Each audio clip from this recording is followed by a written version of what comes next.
My name is Ron Derby. I'm the head of PR at Stanbic Bank PPB. And joining me is Funeka Montjane, CEO of Stanbic Bank Private and Personal Bank. And when I joined the bank 7 months ago, one of the issues that Funeka spoke to is dearest to our heart with youth issues. And on this country visit to Zambia, where operations began 64 odd years ago, I thought we'd bring in some of Zambian youth to talk to Funeka and tell you and share their views on Zambia, and for you also to have a chance to ask them what your views on the country itself. And joining me is Namunji Matale. Hopefully I didn't You've got it perfectly. Muleta Kapatiso. Sorry, Zulu tongue. But as an opening, Funeka, you first time in Zambia, just your thoughts, and it will be a long day today, but your thoughts on Zambia your first day. I am so energized. Yeah. I've had an amazing morning. I think the people are what I thought they'd be, which is humane. I think we as South Africans know how much we owe to Zambia. Yes. The freedom that we have. That Zambia was one of very few countries that put their hand up when it wasn't popular and when it was unsafe. Yes. When there was a price to pay, and helped us. And so the freedom that we have, really, to a large extent, I would say we have a lot to thank to Zambia for firstly just housing our OR, for so much, who was the intellectual capital behind all the, behind all what happened in our country. So I want to say to you guys, you come from people. Thank you. You come from people. Thank you. Namunji, as part of this youth segment of the Zambia population, just your thoughts on your country as it stands 2024. Okay, thank you so much firstly for the opportunity. 2024 is giving very mixed feelings, The economy, I would say, is up and down, so to speak. I think the young people or the youths of this country just want financial freedom. Yeah. And when it comes to financial freedom, you might ask, okay, what does she mean by financial freedom? I don't just mean go to school, get a job. It's get a job that can actually serve me enough to support myself. We come from a culture of being raised by people, and then once we're adults, we take care of the people that raised us. Yeah. And of course, outside of just making ends meet, young people want to be able to afford certain luxuries as well, and we're looking for relevance as well in every sector. We like to have a voice. I'm sure you've seen Gen Z is very loud. Yes. If we look at our friends in Kenya, Gen Z was very, very loud, and they spoke up, and their voices evoked change. Yes. So we're a generation that wants relevance and to be heard in every sector, and would also like to feel financially independent. I get that. I get that. I hear that you guys actually voted at the last election. Oh, yes, we did. We stood in those queues. I remember myself. I was on crutches at the time. I had some kind of injury, but I still got up at 5. Thankfully, they were very friendly. Differently abled people were allowed to go in first. So I was one of those who were allowed to go in first. And we showed up in numbers, and people stayed in queues like for 10 hours straight to have their voices heard. So I believe today's generation of young people is very resilient in standing up for what they want. Oh, wow. Well, for me, I think 2024 is a lot of unmet expectations. I think we are having, building up on what Monja said, we had a huge youth turnout in 2021 to vote for a new government, and we're still struggling with the last vestiges of the patriotic front that was there.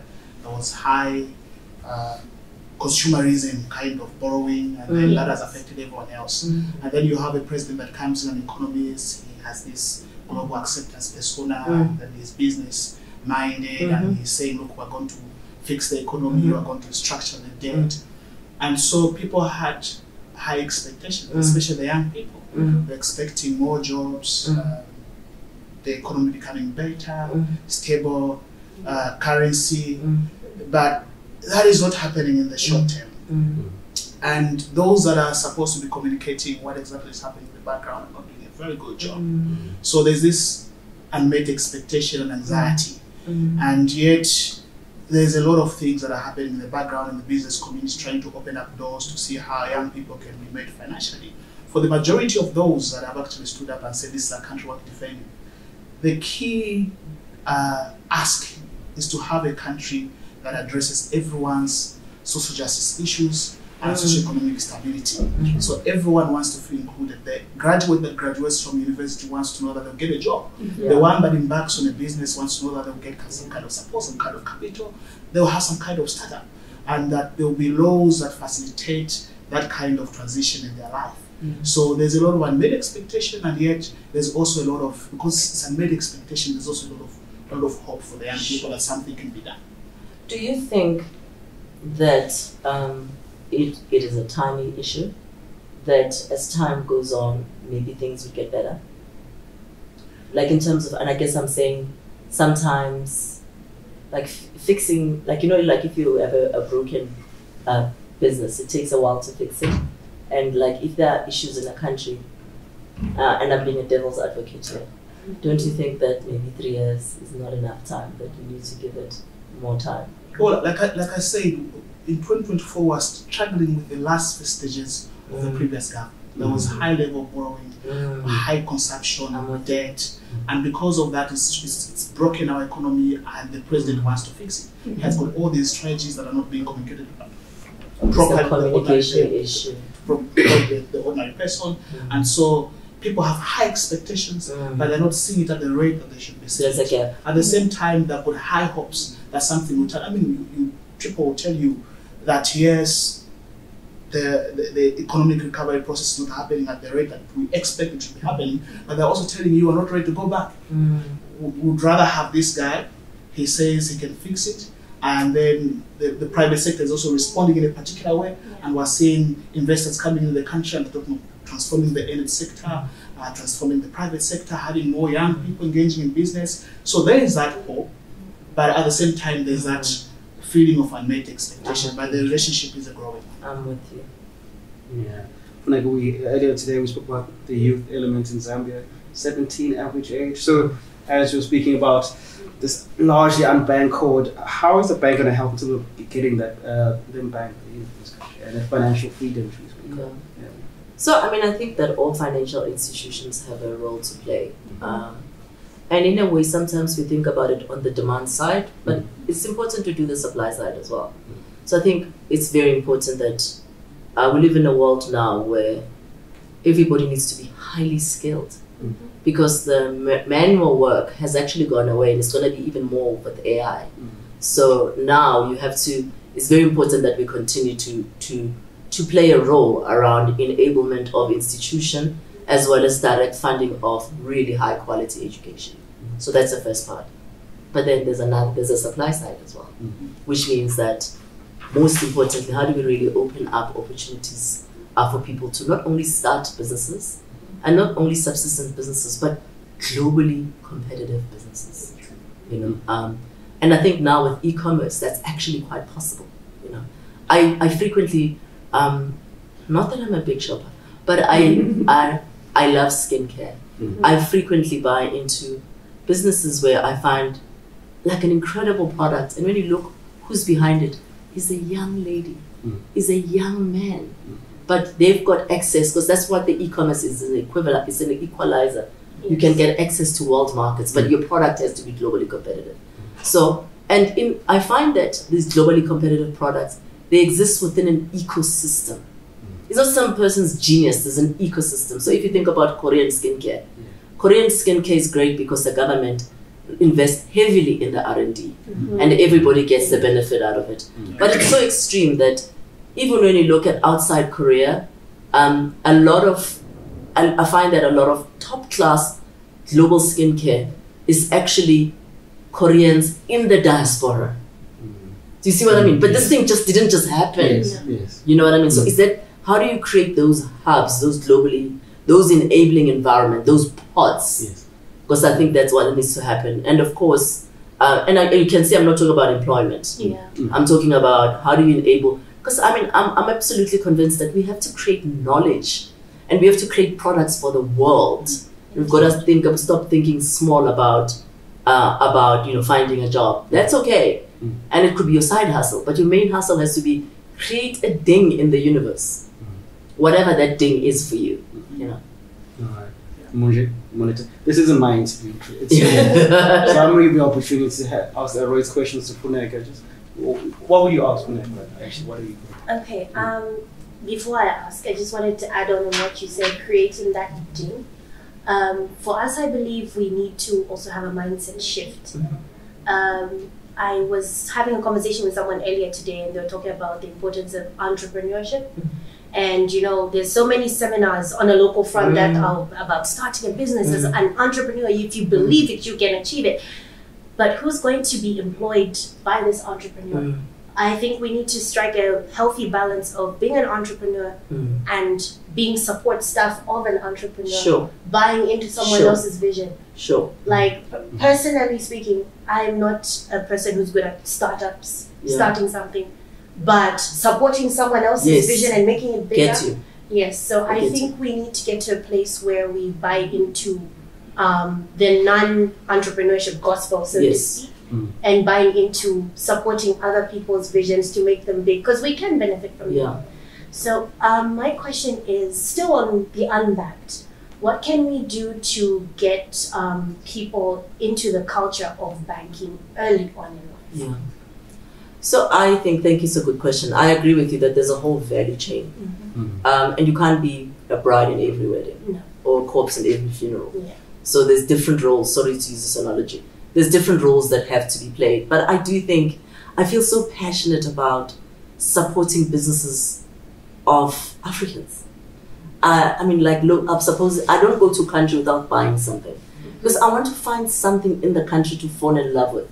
And if you can't, being in a country and then not become a buyer of that country, I think is an issue. So I think, supporting economic activity, I feel strongly about supporting women-owned businesses, you know, and I feel very strongly about supporting women of color in general. So those things I think are important. Like, whatever money you have, make it count. Like, you know, be conscious about how you're using it. So I absolutely agree with you. Youth inclusion, I do think that it's two things. I think that if I think about most people, their bank account were opened by parents. So I do think that we need to talk a lot more about family banking as opposed to individual banking. I think that's quite an important thing. And then I also think that we need to talk about money earlier on, you know, because either way, you know, the scariest stat that I have, you know, I grew up in a village. I was raised by working class people. My scariest stats that I heard is that whatever money we make in this generation, it will be gone by the third generation. We don't know enough about money. And money is actually emotion. Because it's about, because money is a thing, but it's about the meaning that you give to it. And so people lack basic skills. So I do think that banks and financial services businesses should play a much bigger role just in what is money. You know, I sort of like, I have this, you know, I think that one day when I retire, I want to run a stories about money podcast. Because it has to be stories. Because people don't learn from theory. And like, there are so many stories that we know. I mean, one of the stories that I mean, gets to me is how, when we looked at the stats, for example, last year in one of our countries, that while women are much more likely to save, while women are much more likely to invest in insurance, for example, very responsible, much more digitally savvy, much more willing to give, women are 80% more likely to spend half of their money on groceries. And I'm like, yo, you know what that means? You don't have an asset base in your name. So it's those stories that we need to tell. And there's so many stories of a woman who will tell you, yo, this is what happened to me. I was working, blah, blah, blah. But at the end of the day, when things went a particular way, and remember, dissolution of marriage isn't just divorce, it's also death. And you have to deal with your in-laws. If nothing is in your name, it's all gone. It's those stories that I think we should be telling. But stories from a young people's perspective. Exactly. I don't know if that makes sense. It does. And I love that you've talked about stories. We have to realize that it's something that's engraved in our culture. You know, when you were doing history, say in primary or secondary school, they'll tell you our friends in certain countries will pass on information in books. But we had oral tradition. What your great-grandma passed on to your grandma, who passed on to your parents, who passed on to you. like our culture is story-centered. What did they tell you? Yes. And people will heed more to what they're told than, unfortunately, what they read. And I think the power of stories as well is that I think it captures two things in my mind. I think a lived experience of somebody, even when they sound fictional, they're somebody's lived experience. Exactly. And so there's an authentic truth to that. But also I think they convey what we hold valuable as Africans.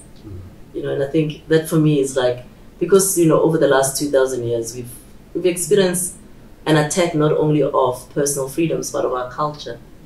You know, the remnants of it is actually in these stories. You know, and so the more we tell each other stories and continue these stories, I think that's like continuous thread. You know?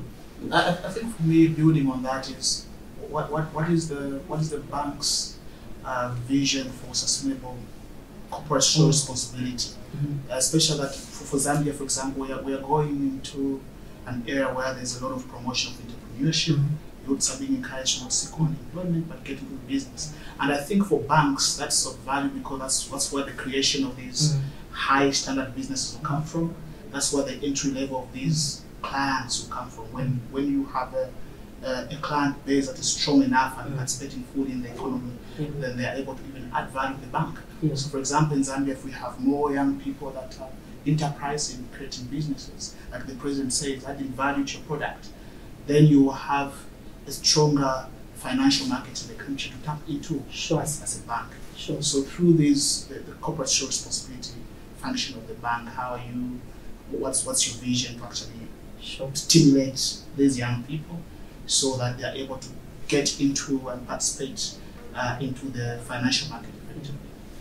You ask a really good question. I think our role is also creation, as you say, the president is about creation of future markets. There's so many things that we do at an individual basis. There's a lot of things that we do at a business by business basis. But when we step back and think what's the most immediate opportunity that can really unlock growth on the continent, we actually think it's power, it's energy. We think that throughout the continent, there's actually a shortage of energy.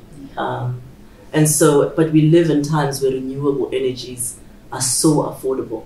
I read somewhere that worldwide by 2030 there'll be more production of solar power than actually fossil fuel.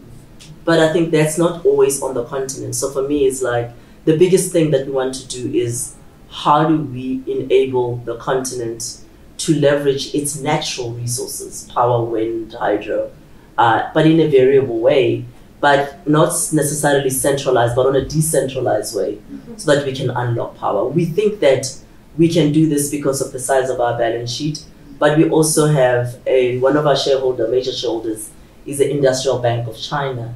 And you know, China is the leader of the renewable energies. So how do we open up the whole supply chain to our clients?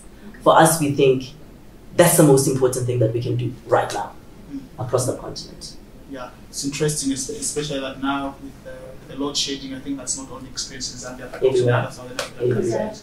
There is an emphasis of transitioning to solar energy and seeing how we can leverage on that to also boost our businesses, but also create income for everyone. We will be left behind. Do you know what needs a lot of power? AI. The machines that learn, they consume a lot of power. So if we have a power problem, we just can't we can't be in the digital economy. That's true. All right. Thank you so much for joining us this afternoon. It was excellent all the time. But can I ask one last question of each? Ladies first. Please. What gives you hope for the future? Same question. Okay. What gives me hope for the future? First of all, conversations like this is a starting point. The fact that we're not choosing to ignore state of affairs. We're choosing to ask questions, acknowledge what it is that we may be lacking or where we're lagging behind or where there's a gap. I think that's giving me hope, because if it's something that we're not interested in, we wouldn't be here in the first place. What else gives me hope? The resilience of the young people in this nation and across the continent. Really, we are people who ask questions. I believe we've come from a culture of do as you're told, but now we're turning that, we're evolving. I'll say we're evolving. Our culture is dynamic. It's changing to something of okay, I want to know why, how, and how can I make it better. That gives me so much hope. And on top of that, I love the fact that information is so readily available out there. You know, a long time ago, to ask about a government bond, you know, you scratch your head, you have to ask someone who's done it before. But, you know, now I can, you know, just go on the Bank of Zambia website and they'll have information for me to say, this is how you can invest in a government bond, this is how you can partner up with the government, and even support the very renewable energy we're talking about. I mean, we now have CEC, which is back on board and doing green bonds, and it's huge. So that gives me hope. Thank you. For me, I think it's solidarity, it's courage, and it's technology. And we are seeing more young people giving each other solidarity across the African continent. The issue that is happening in Kenya is being discussed in other countries by young people, and the leveraging on technology to have it go around. The political instabilities in other countries that is affecting the economy is also an issue in other countries, and we're discussing it and we're seeing how we can offer the solidarity. And then the courage.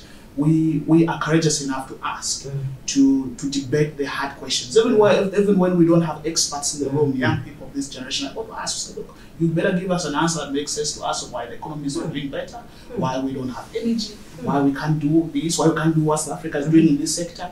And because of technology, we're able to see what's working out there and what can work in our country. We're asking, why can't we replicate? If the contexts are different, why can't we create our own context? So I think for me, the solidarity that we share as young people, the courage that we have, and the leverage of technology is what gives me hope. Wow. Thank you. Thank you, guys. Wow.